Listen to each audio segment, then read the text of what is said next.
Hello, everyone, and welcome to today's lecture.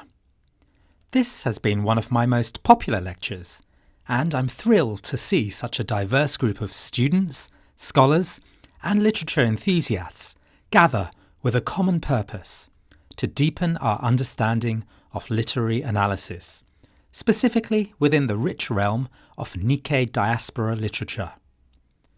Before we embark on a journey through the intricacies of literary criticism, which you can watch in another lecture, it is essential to establish a strong foundation. As we navigate the waters of analysis, it's not just about understanding the story at face value, but about engaging with the underlying currents of meaning, symbol, and metaphor.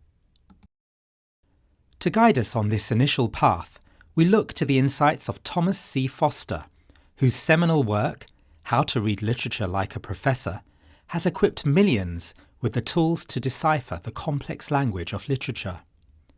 While Foster's original text is a treasure trove of literary wisdom, today we'll be working with a distilled essence of his teachings, tailored for younger readers, or indeed anyone starting out on their literary journey.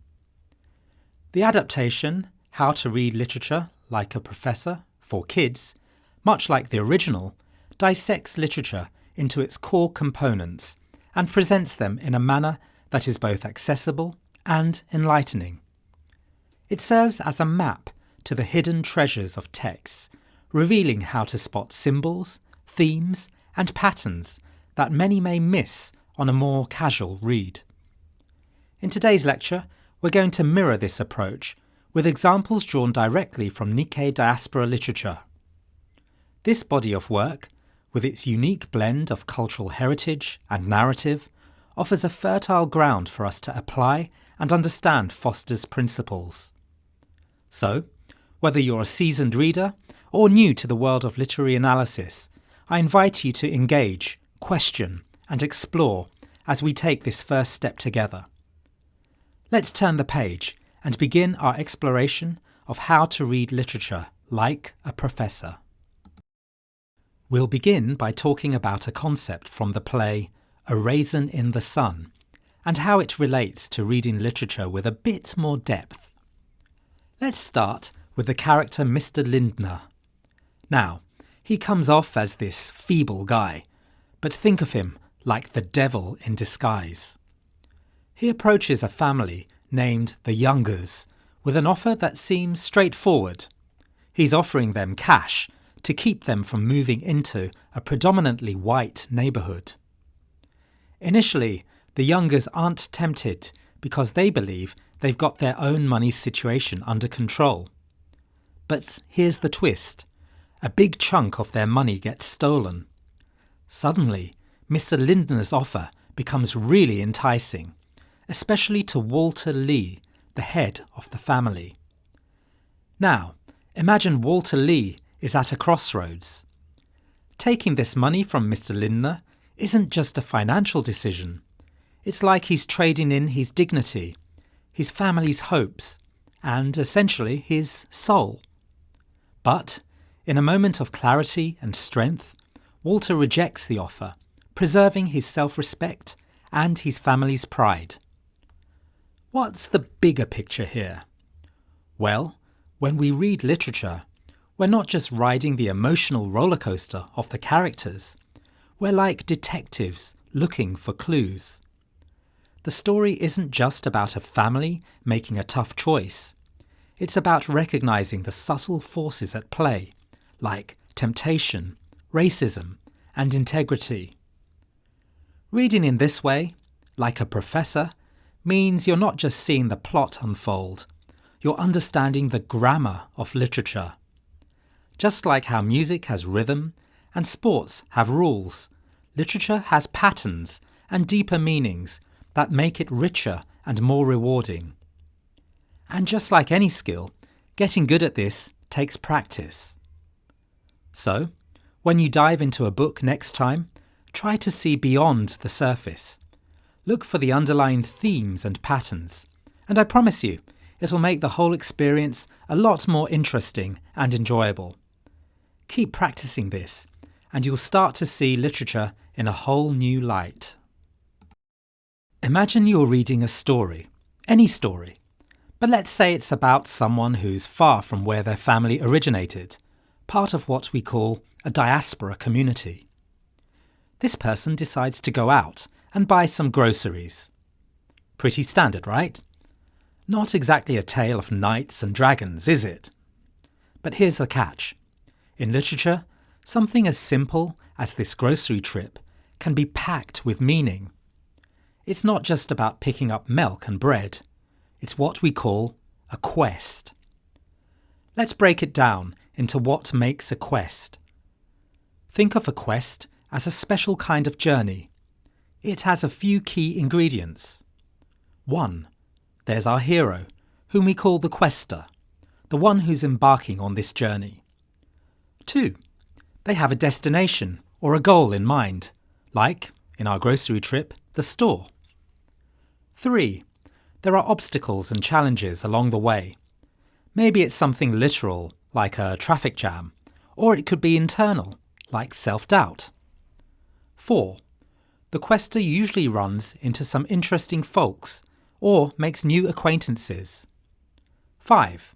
And finally, there's the actual purpose of the quest, which is rarely just about reaching the destination or the surface goal. Take, for example, a story titled A Day in Little Tokyo by Hisae Yamamoto.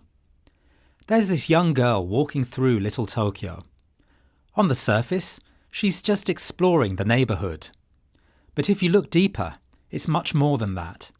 She faces challenges, meets new people, and through these experiences, she reflects on her identity.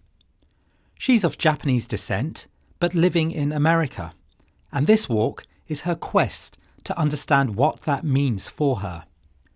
It's not just about the physical walk, it's about her internal journey to understand herself and her cultural identity. So, in these stories, especially diaspora literature, the real reason for a quest goes beyond the obvious. It's not just about the character doing something, like finding a thing or meeting someone. It's about what they learn about themselves, their culture, and their heritage along the way. They grow personally and gain new insights. Remember, not every single trip in a story is epic. But whenever you see a character take up a journey, even a trivial one, look closer. There might be a deeper meaning, a hidden quest. This is what these stories are truly about. And once you start to see these quests, reading isn't just reading anymore. It becomes a treasure hunt. You're no longer just flipping pages, you're uncovering hidden lessons and insights in all kinds of stories about people from all around the world. That's what makes reading literature like a professor so exciting. You're always on the search for something more. Imagine you're reading a book, and in the story, there's a scene where everyone sits down to eat a meal together. This isn't just a random detail. The author is using this meal as a symbol.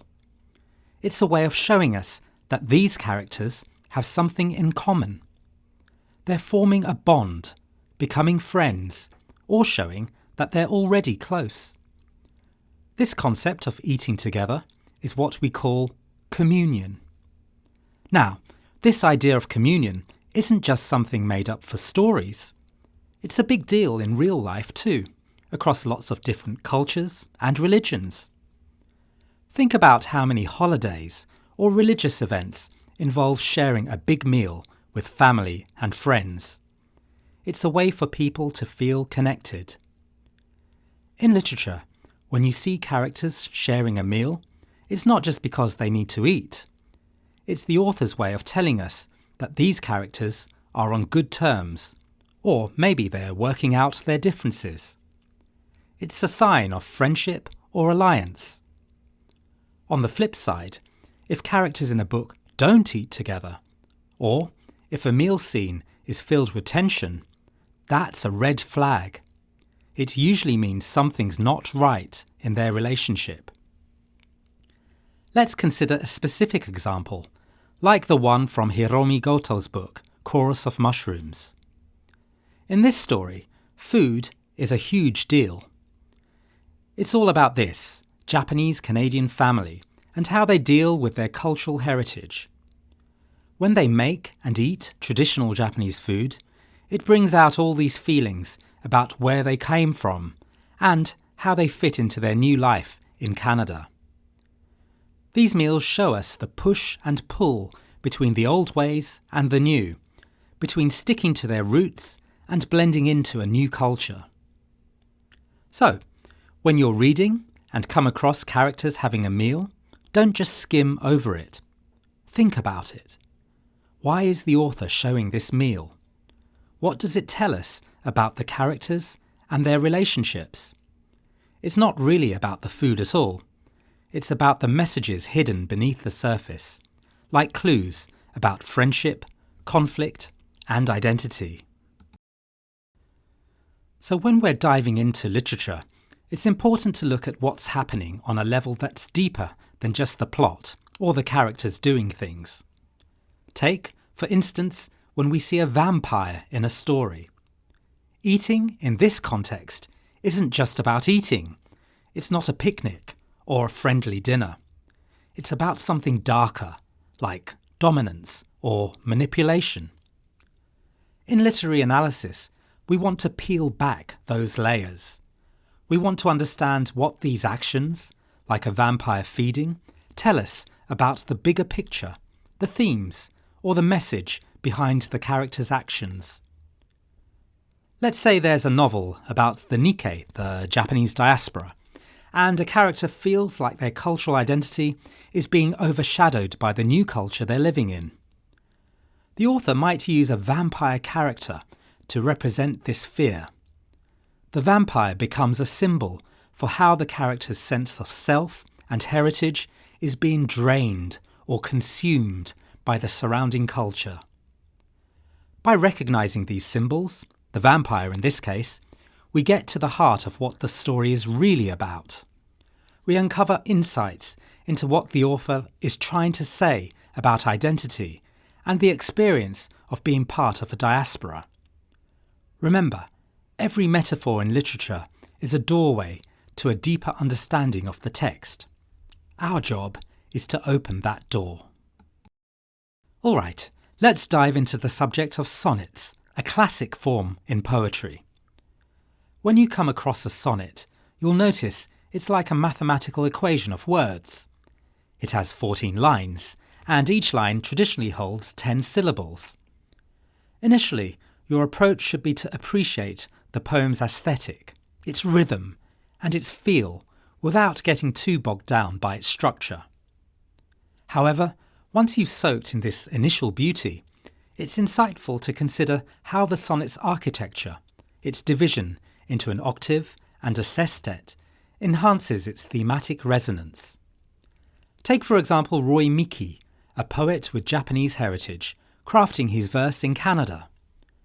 While his poems don't fit the sonnet mould perfectly, they're meticulously structured in a way that amplifies their messages. His work, resonating with the narratives of the Canadian Nikkei community, utilises structure as a tool to delve deeper into themes of identity and the complexities of the diasporic experience. So, imagine when you're reading a book and you start noticing things that seem kind of familiar, like when you look up at the clouds and you see shapes that remind you of objects or animals. This is like when you recognise stories or themes that keep popping up in different books you read. Take, for example, a book by Minae Mizumura called A True Novel. It's a new take on Wuthering Heights by Emily Bronte, but it's set in Japan after World War II. Then there's another book by Julie Otsuka named When the Emperor Was Divine, and it talks about a Japanese-American family's tough times during World War II. This story, while it's its own thing, has common vibes with another book called Oba-san by Joy Kogawa, which is also about the tough times faced by Japanese people, but in Canada. So like these books, there are others that might not only bring back memories of old literature, but also try to retell these stories in their own way. Now, when you're reading and you start picking up on these connections, it's pretty good because it's like every book is talking to the books that came before it. This doesn't just make the story better, but it also makes you appreciate the book more because you see the bigger picture. It's like being in the woods and knowing how to spot mushrooms that aren't easy to see at first.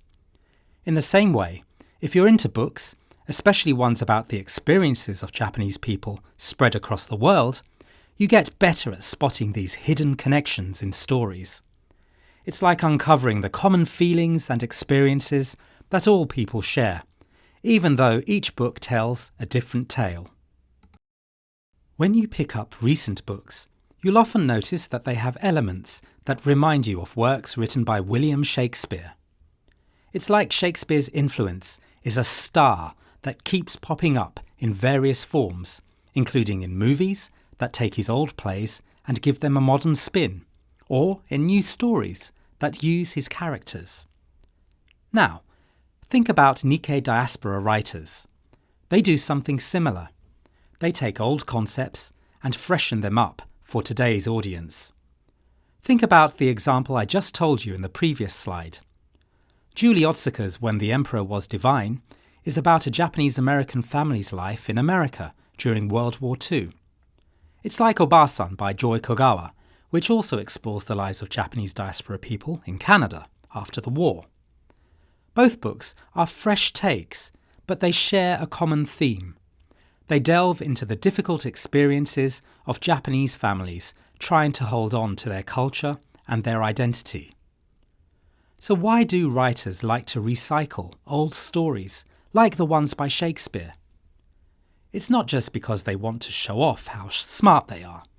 They use these stories because they're filled with interesting characters and memorable lines that stick with you. And when readers come across these familiar pieces in new books, they get the stories much more quickly. It makes readers feel like they're onto something because they recognise parts of the story. This connection is really helpful for drawing in readers who might not yet be familiar with, or even care about, the experiences of Japanese immigrants known as the Nikkei. So, you know how we've all read books or seen movies that have these really familiar stories or characters, and sometimes they remind us of things we've heard before? Well, a lot of times these stories are echoes of old tales from the Bible. For example, there's the classic movie East of Eden with James Dean, and it gets its vibe from the idea of a world that isn't perfect, just like what's outside of the Garden of Eden in the Bible. Then there's poetry, like Paradise Lost by John Milton, which is based on the story of Adam and Eve. And you've all heard of The Lion, the Witch, and the Wardrobe.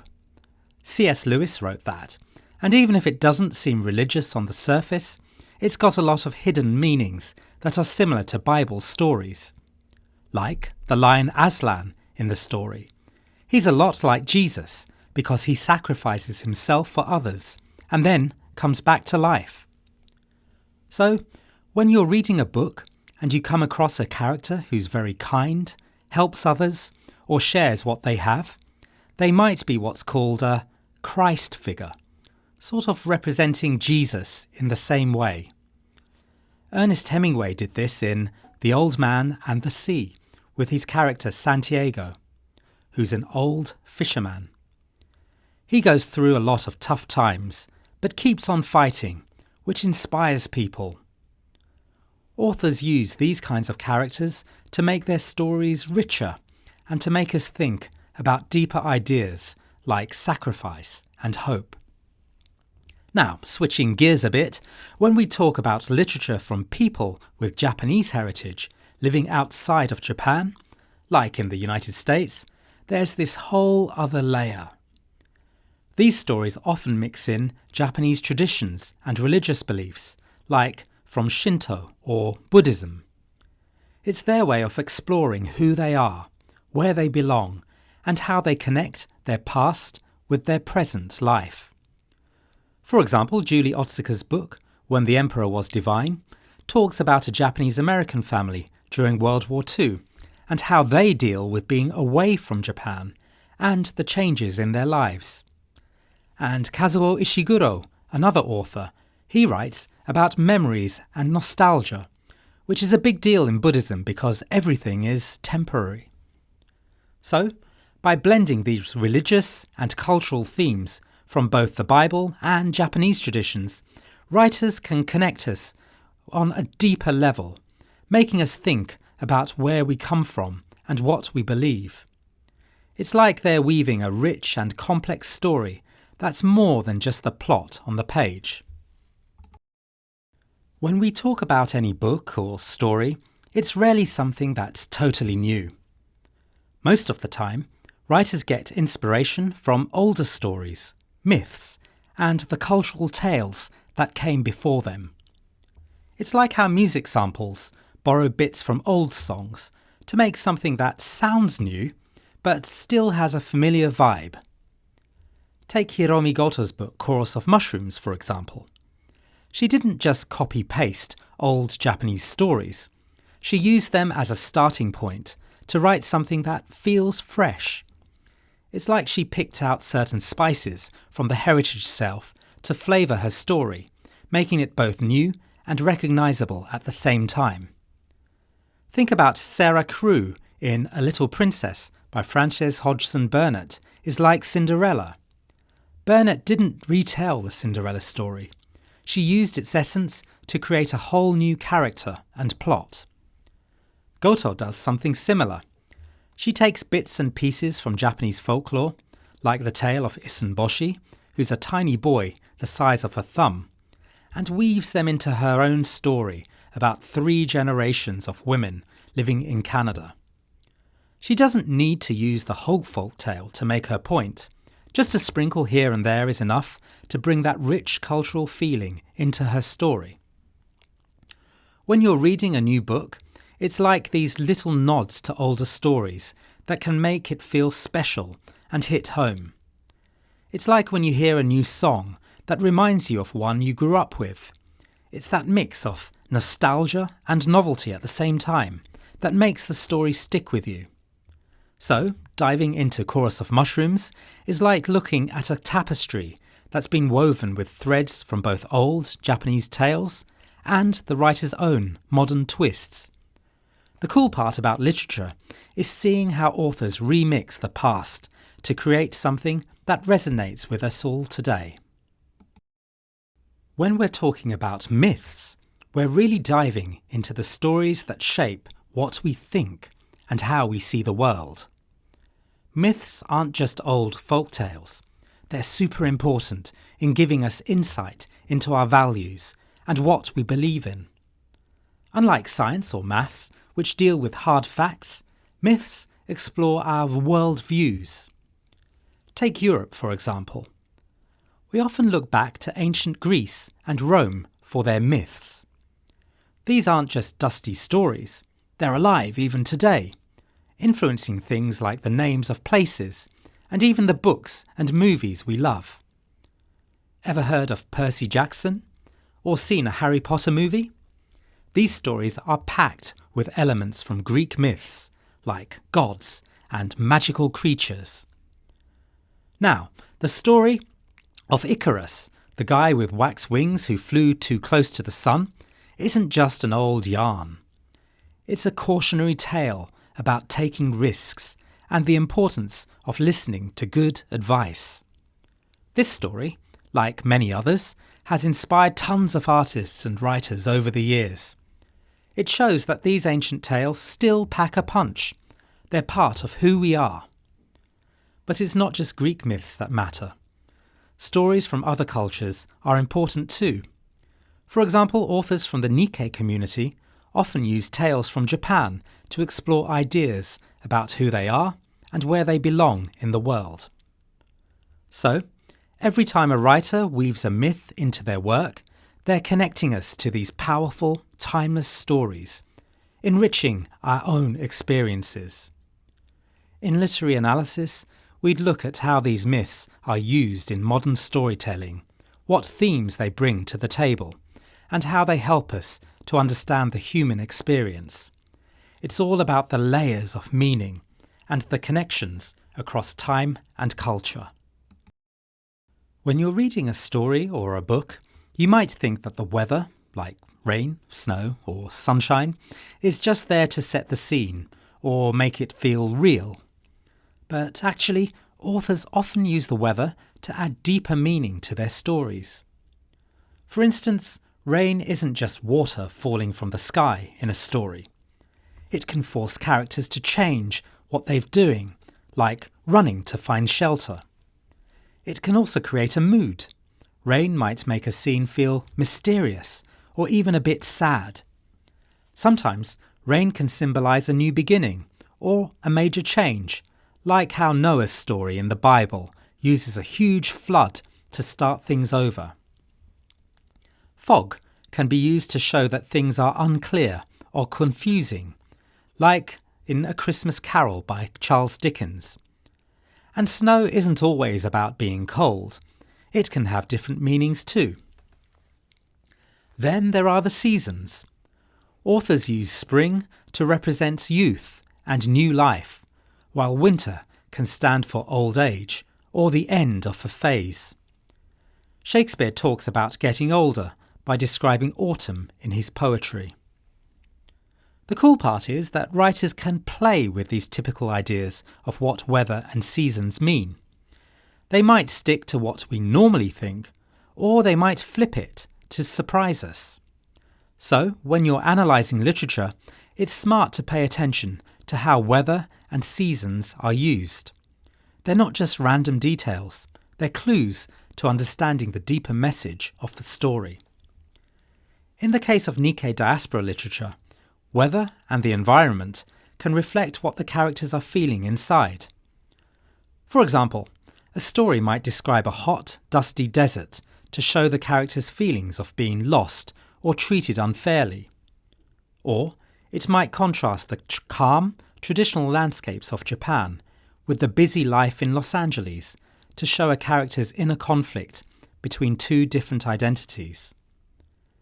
These natural elements, like weather and seasons, are used in stories to make the personal experiences of characters relate to bigger, universal themes. It's a subtle way authors connect individual stories to broader ideas and emotions. So, when you're analysing literature, looking at how weather and seasons are used can give you a lot of insight into the story's deeper meanings.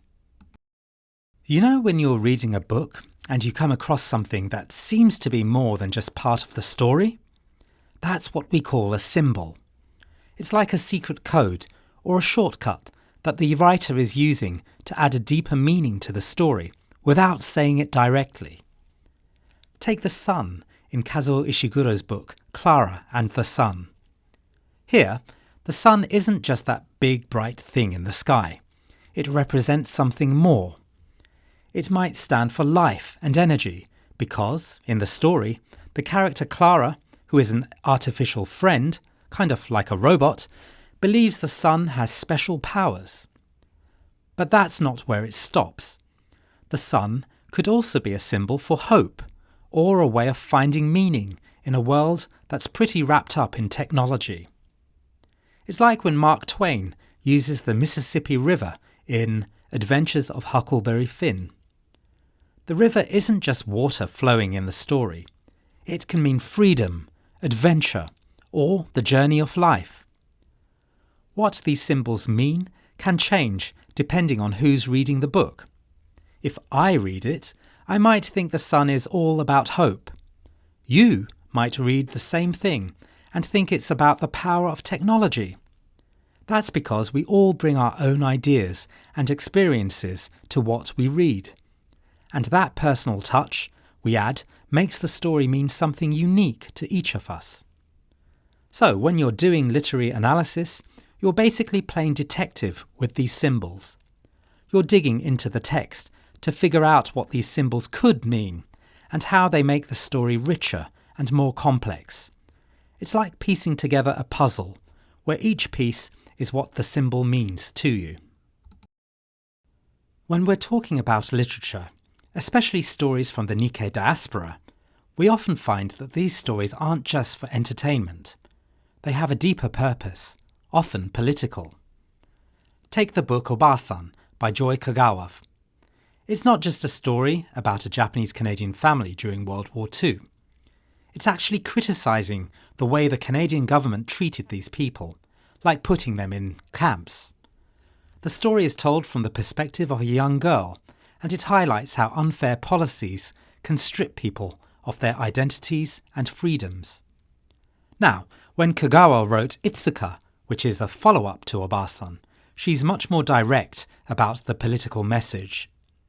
This time, that young girl is grown up and is fighting for justice and acknowledgement of what happened into her community.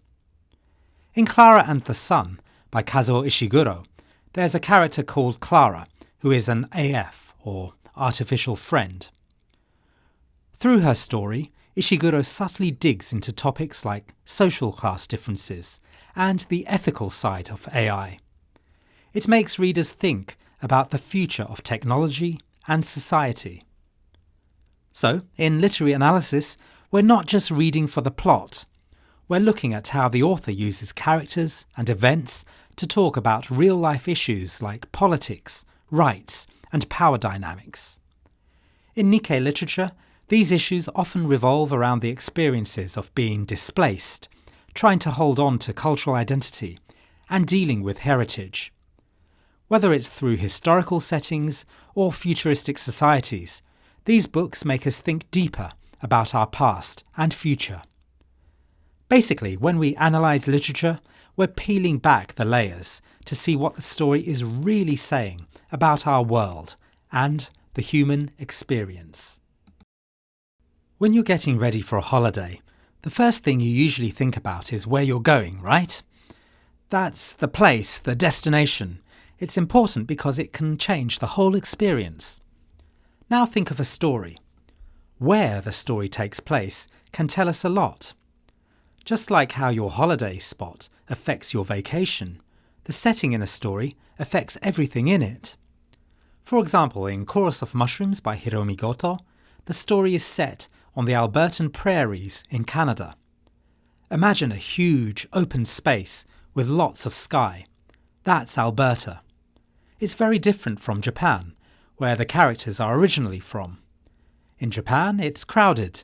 There are lots of people, and the weather is hot and wet, especially during the summer. But in Alberta, it's the opposite. It's big, it's not crowded, and it can get very, very cold. This new place, Alberta, with its wide spaces and chilly weather, makes the Japanese characters in the story feel out of place. They're used to being in a small, busy island nation, and now they're in this massive, quiet land. The thing is, the place where the story happens, the setting, isn't just a backdrop. It's like a living part of the story. It affects what the characters do every day, how they think, and how they feel about themselves. The differences between the prairies and Japan make the characters feel even more like they don't fit in, and they struggle to find a sense of belonging. So, when we analyse literature, we look at the setting, not just as a physical place, but as something that shapes the characters and their journey. It's there for a reason, to help us understand more about who the characters are and what they're dealing with. When we're looking at stories, whether it's a novel, a film, or even a video game, we often find common threads. It's like when you're listening to different songs, but notice that many of them actually have similar beats or rhythms. So, in literary analysis, we get this idea that every story kind of taps into this big, shared story of humanity. Think of it as a giant library, where every book somehow relates to each other. Even though each book is on its own thing, like how Harry Potter is about a kid who finds out he's a wizard, they all touch on bigger themes that are part of being human, like growing up or fighting against evil. We also realise that writers can't completely reinvent the wheel with every story. they're often influenced by what's been written before. And that's not a bad thing. Because when a new story echoes an older one, it gives it depth. Take, for instance, stories written by people with roots in Japan, but living in other countries. Their stories about moving to a new place might remind us of ancient tales about leaving home and the emotions tied to that. In literary analysis, we call this intertextuality. It's a way of saying that all stories are linked together. And there's another term, archetype, which is like the original model of a character or a plot that keeps popping up across different stories because people just get it. It feels familiar, like the hero going on a quest or someone making a big sacrifice. Even if we cannot pinpoint the very first story that introduced these patterns, they still feel like something we've known forever. Writers keep using these patterns because they resonate with us on a human level. It's like all of us, from the people writing to those of us reading, are part of this one big interconnected narrative. That's the gist of how we look at stories and find commonalities between them in literary analysis. Alright, imagine you're reading a book and you come across a character with a scar or walks with a limp. In the real world, such things might not mean much about who the person is on the inside, right?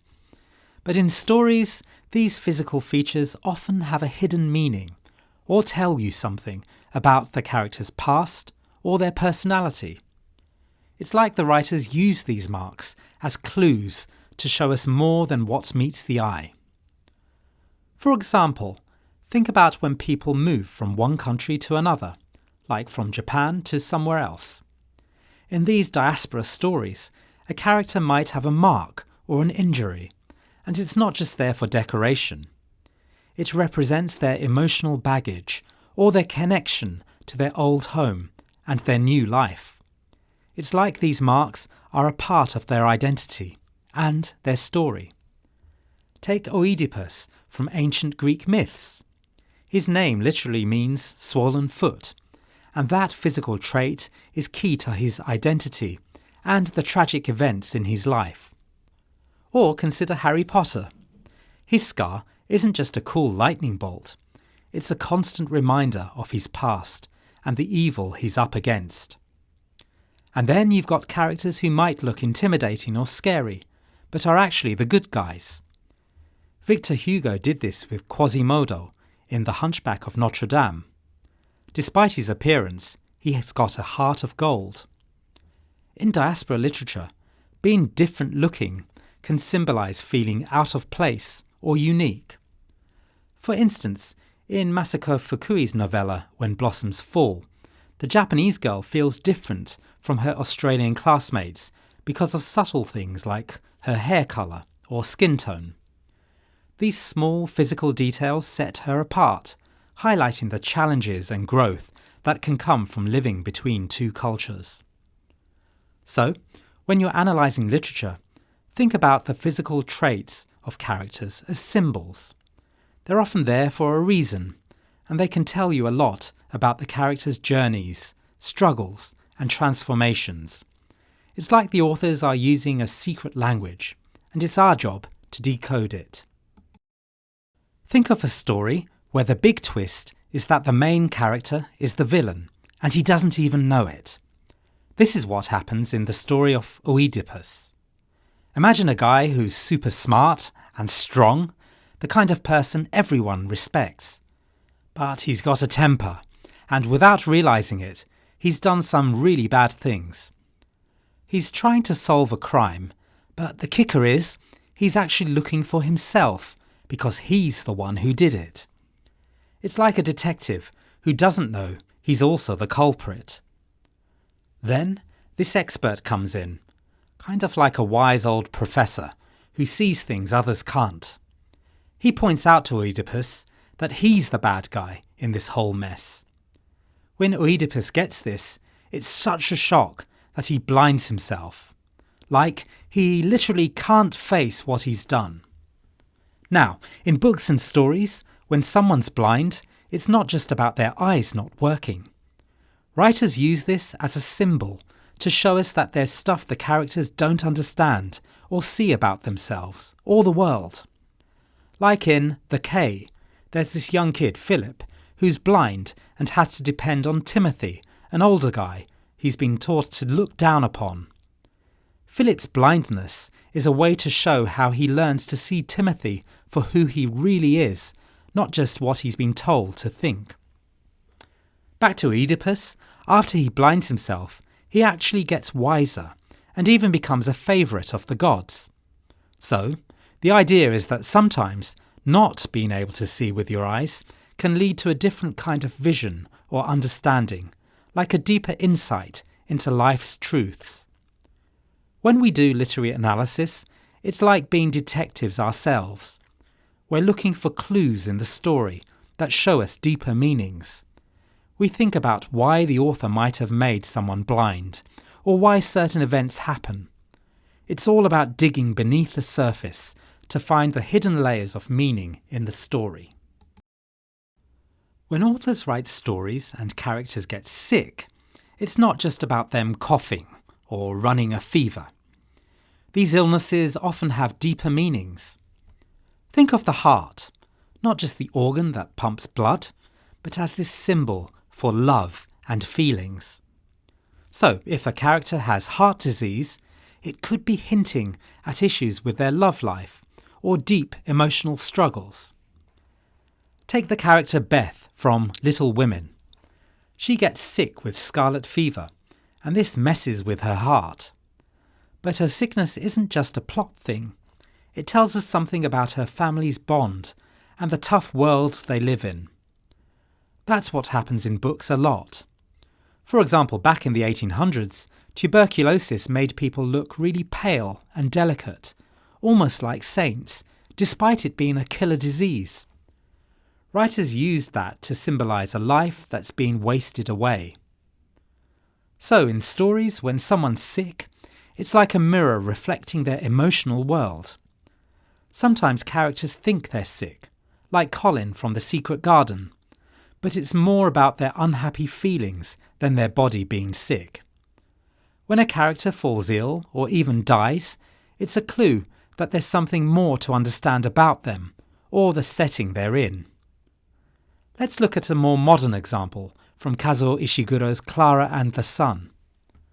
Josie's illness isn't just there to move the story along. It opens up a whole bunch of questions about artificial intelligence, what love means, and what makes us human. Josie's bond with Clara, her robot friend, makes us think about how technology fits into our lives and what our souls are all about. Her sickness touches not just her, but her whole family and Clara, showing how connected we all are and how fragile life can be. So, in literary analysis, we dig into these symbols and metaphors to uncover the larger truths that authors are trying to share with us through their stories. It's like being a detective, but for hidden meanings in literature.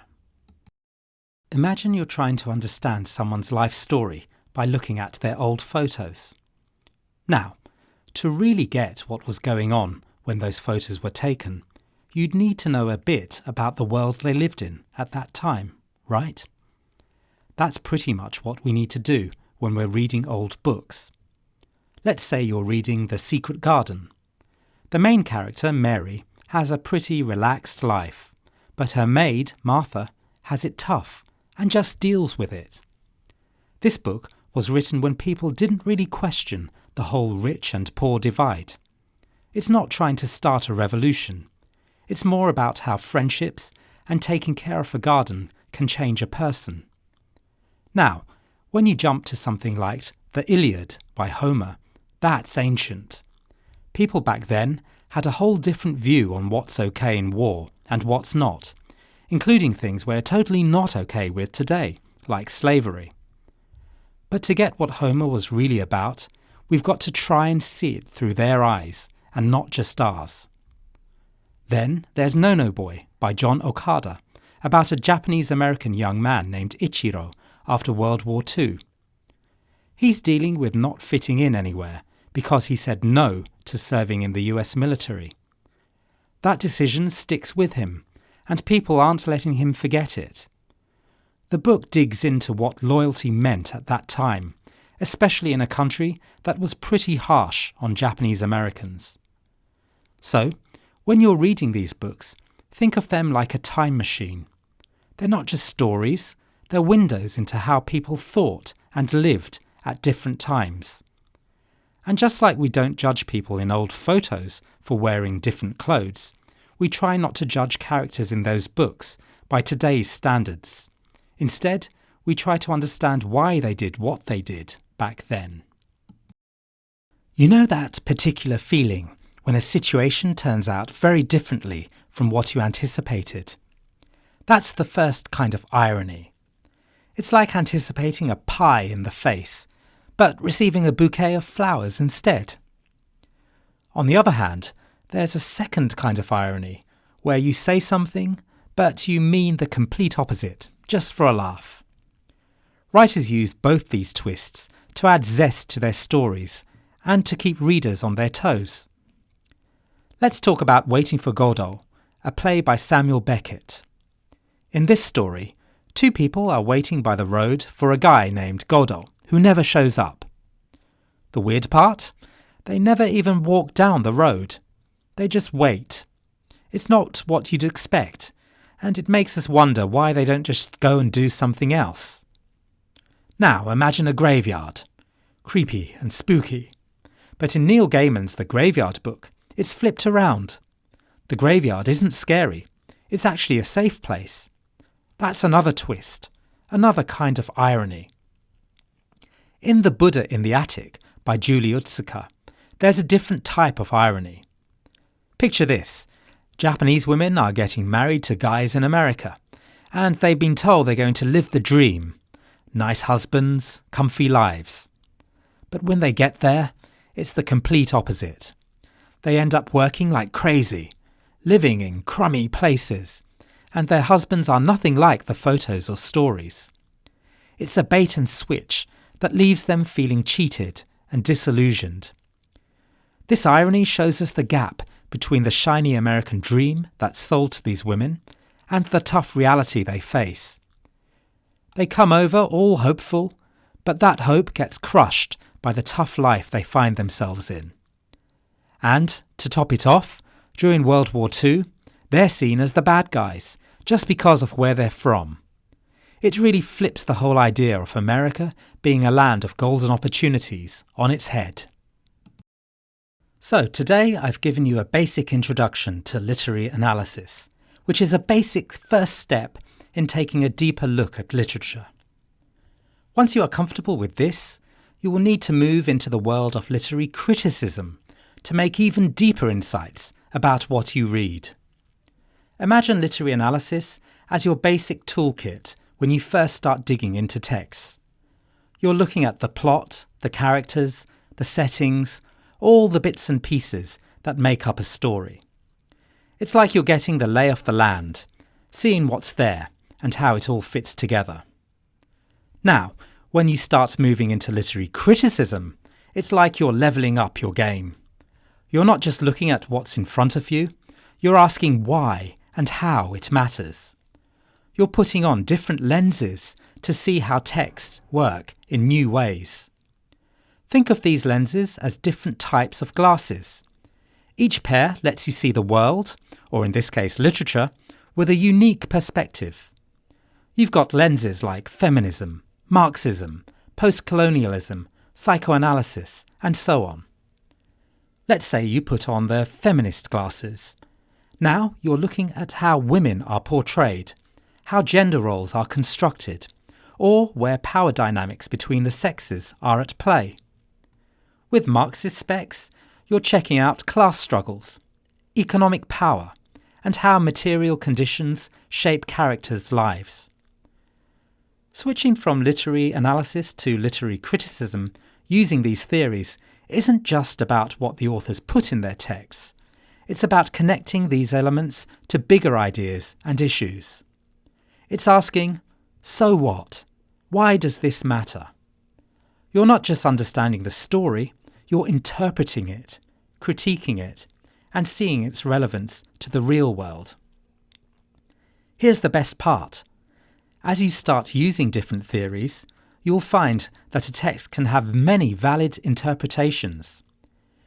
It's not about finding the one right reading, but exploring a range of possibilities. Each theory can unlock new meanings and insights. In practical terms, how do you make this shift? Start by getting comfy with the basics of a few literary theories. Read up on them, get to know their key thinkers, and understand their central questions. Look at the lecture I have also made on this topic. Then, dive into a text with these questions in mind. It's like a mental exercise, flexing your brain muscles to consider the text from each perspective.